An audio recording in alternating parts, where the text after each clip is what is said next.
Welcome to HFY Chronicles. At the sum of 1,000 subscribers, I'll post a special series just for you. Subscribe now. The universe had always been indifferent to suffering.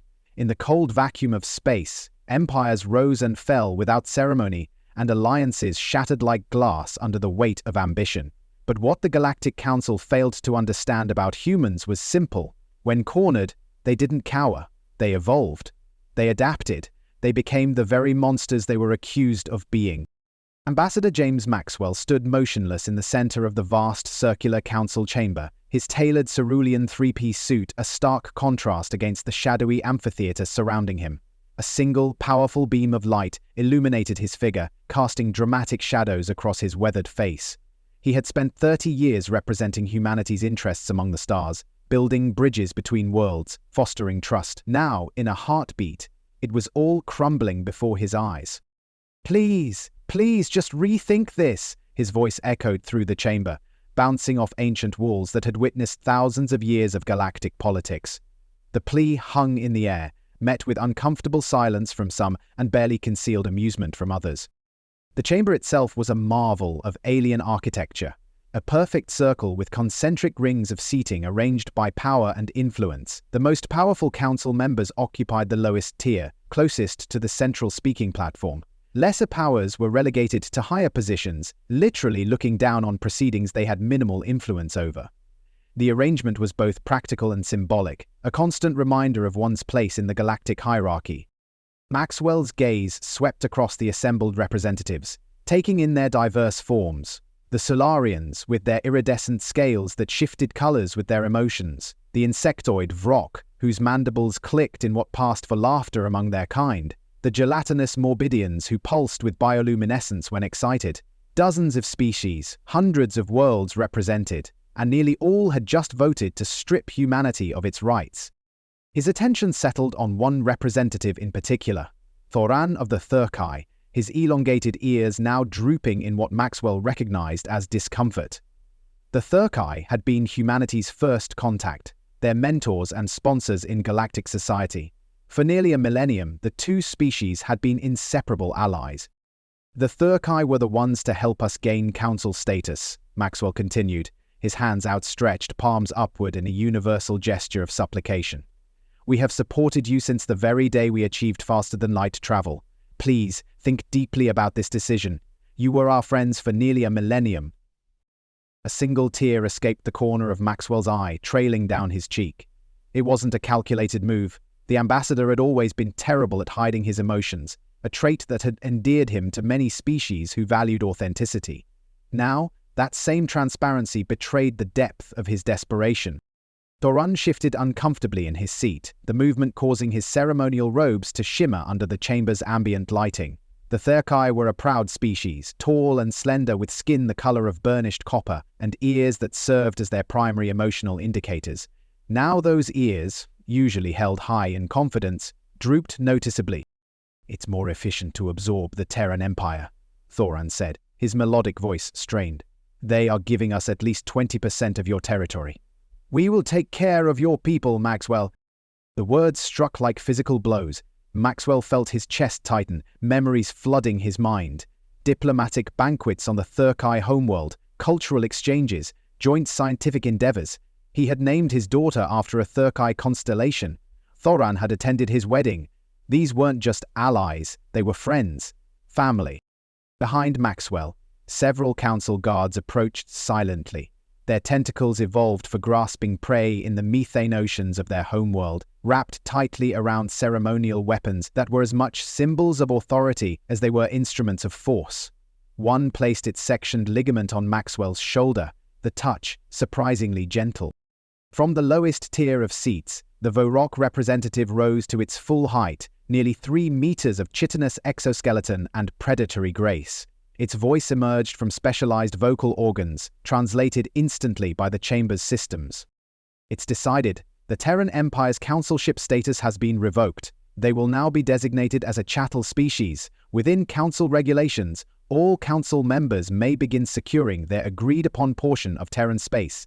Any resistance by the chattel species can be handled with council member authority. The words echoed through the chamber, each syllable another nail in humanity's coffin. Chattel species, a diplomatic euphemism for slaves, property, resources to be harvested and exploited. In the 5,000 years of the Council's existence, only 3 other species had been so designated. None had survived as distinct cultures for more than a generation. Maxwell's mind raced back to the first warning signs that had appeared nearly 5 years earlier. As humanity's chief diplomat, he had access to intelligence reports that most civilians never saw.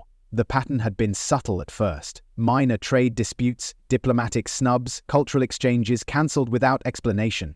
Nothing that couldn't be explained away by the normal friction between species. But then came the military buildups along the borders of human space. The sudden embargo on certain technologies. The mysterious disappearance of human research vessels in neutral territory. Each incident, on its own, could be dismissed as coincidence. Together, they formed a pattern that Maxwell had desperately tried to bring to the attention of the Terran Security Council. "You're being paranoid, James," they had told him. "The Galactic Council has been our partner for centuries. Why would they turn on us now?" Why indeed? The answer had come to him gradually, pieced together from fragments of overheard conversations, classified reports, and his own observations. Humanity had grown too quickly, expanded too aggressively. Their technological innovation outpaced cultural assimilation. They were unpredictable, adaptable in ways that made the older species uncomfortable. And perhaps most damning of all, humans had begun to question the fundamental power structure of the Galactic Council itself.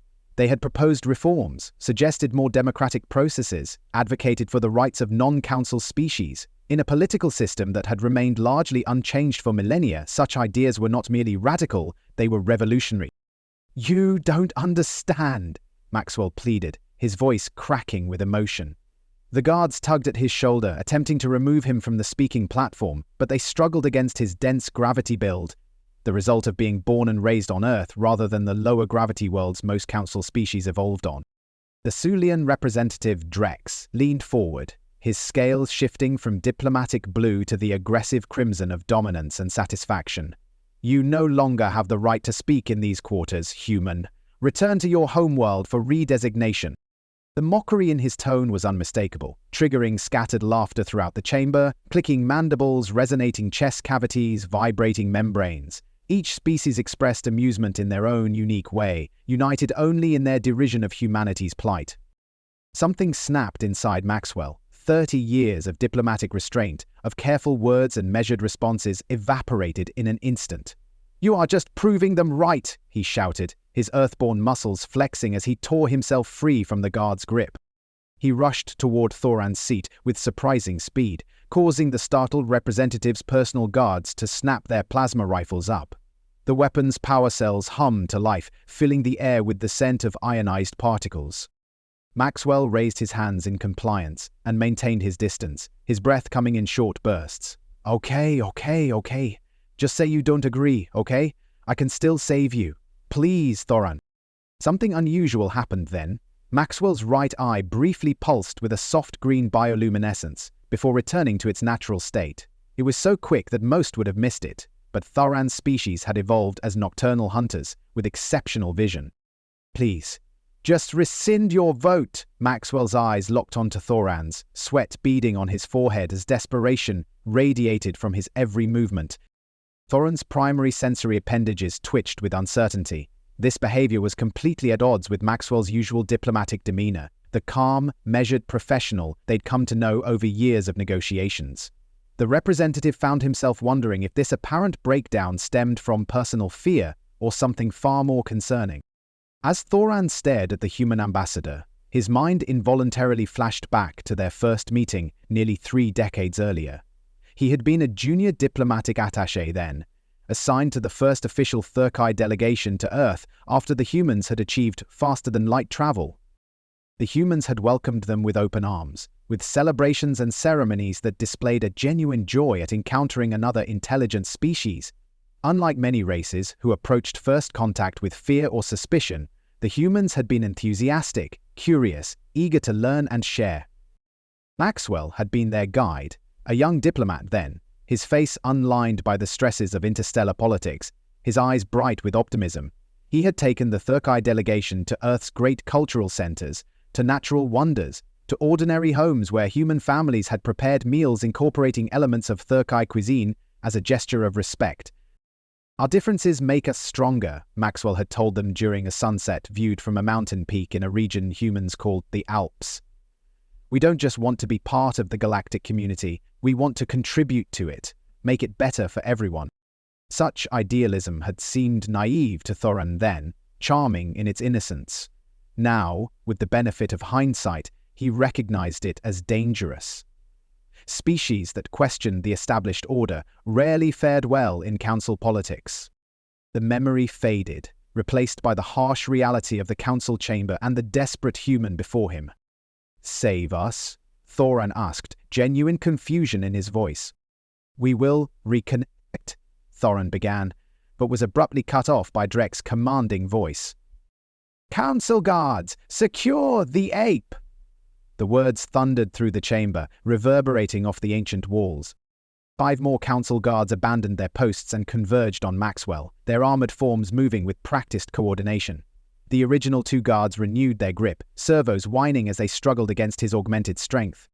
During this chaos, advisors hurriedly approached their respective council members, their urgent whispers carrying notes of panic.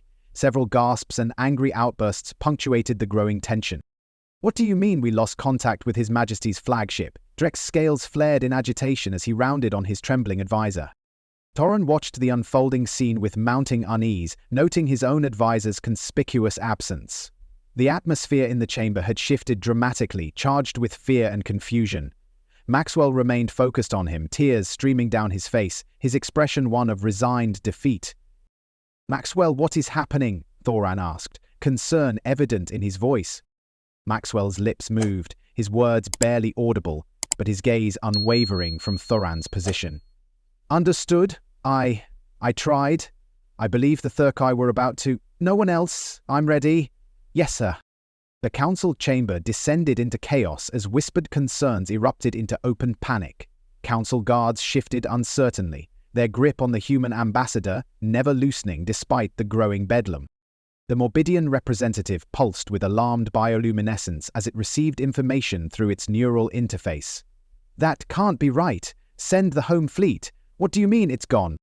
Maxwell's mind drifted back to the classified briefing he had received just 72 hours earlier. He had been summoned to a secure facility deep beneath the Terran embassy on the council homeworld. The room had been spare, utilitarian, a stark contrast to the ornate architecture that dominated most diplomatic spaces.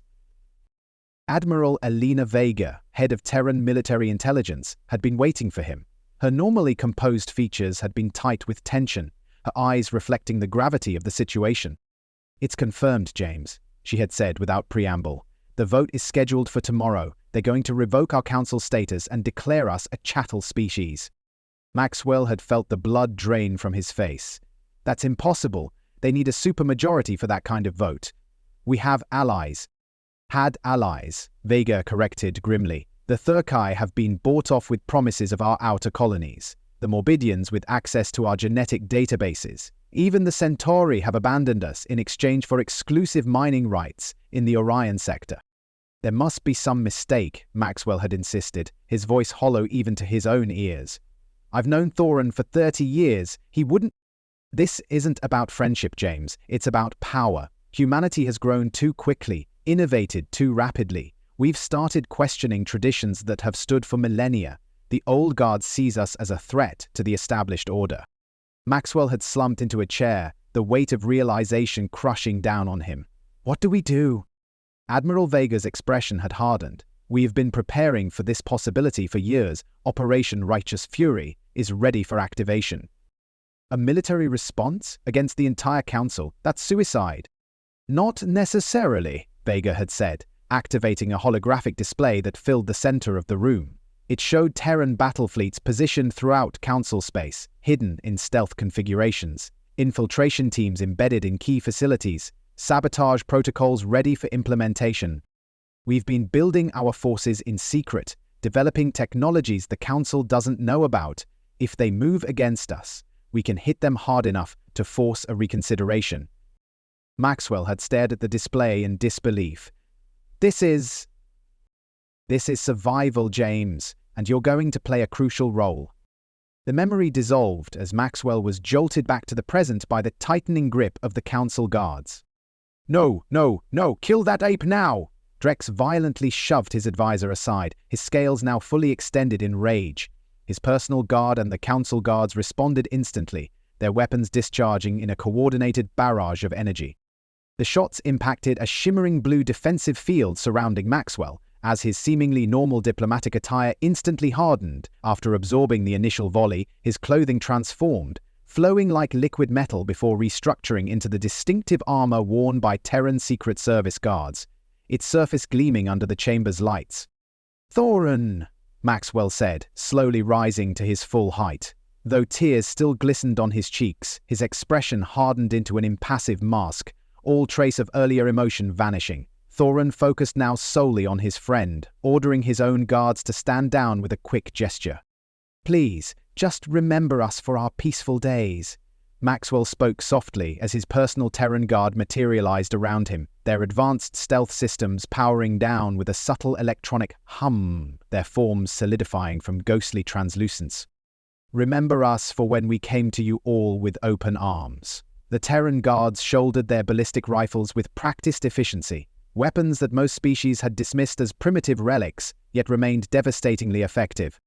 "Remember us for our crops that fed your people, our peaceful demeanor that ceased so many wars." The Terran guards unleashed precise, devastating fire on the council guards, 2 rounds per target, each shot finding its mark with surgical accuracy. The elite soldiers of Terra cut through their opponents with mechanical efficiency. Return fire splashed harmlessly against their advanced shielding, magnetic fields dispersing the plasma bolts like water. The Council's finest troops fell like wheat before the scythe. "Remember us for our art, our music, and our beautiful worlds." The Terran guards advanced methodically through the Council chamber.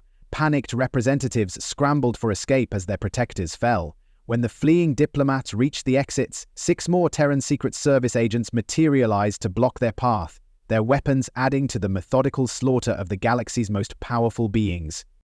And, most importantly, Maxwell wiped his face clean with a deliberate motion, drawing his sidearm from its holster. The gleaming weapon caught the light as his expression shifted into a collected calmness. "Don't forget our brutality in these coming days." With fluid grace, he raised the pistol and fired once. The round found its mark between Drex's eyes as the Solarian leader cowered behind his dying guards, ending his life with cold precision. The shot echoed through the chamber, a punctuation mark on the end of an era. For a moment, time seemed to stand still. The fallen guards, the cowering representatives, the efficient Terran soldiers securing the exits. At the center of it all stood Ambassador James Maxwell, the last tears drying on his cheeks, his weapons still raised. Thorin remained frozen in his seat, his ears flat against his head in shock and horror. "Maxwell, what have you done?" Maxwell lowered his weapon slowly, turning to face his former friend. "What you forced us to do, old friend. We gave you peace, and you planned our extinction." Throughout the chamber, the surviving council members watched in terror as Maxwell approached Thorin's position. The ambassador's movements were measured, deliberate, a predator confident in its superiority. "You know, we suspected something like this might happen," Maxwell said conversationally, as though they were discussing trade agreements over dinner rather than standing amidst the beginning of an interstellar war. "The intelligence reports, the fleet movements, the sudden economic sanctions, all the signs were there." He gestured to one of his guards, who projected a holographic display into the center of the chamber. It showed real-time tactical data. Terran battle fleets emerging from stealth positions throughout Council space, key military installations already neutralized, communication networks compromised. "We've been preparing for this betrayal for decades," Maxwell continued. "While you saw our diplomacy as weakness, we were studying you, learning your vulnerabilities, placing our assets. The Terran Empire didn't achieve dominance over Earth through kindness, Thorin. We united our world through blood and fire before we ever reached the stars." Thorin's translator struggled to convey the complex emotions in Maxwell's voice. Regret, determination, and something darker. "The Council has existed for 5,000 years. You cannot possibly believe you can stand against the combined might of hundreds of worlds." A cold smile crossed Maxwell's face. "We don't need to defeat hundreds of worlds, just their leadership." He gestured around the chamber, which, conveniently, You've gathered in one place for us." Understanding dawned in Thoran's eyes. This was a trap. "No," Maxwell corrected gently. "This was your choice. We gave you every opportunity to maintain peace.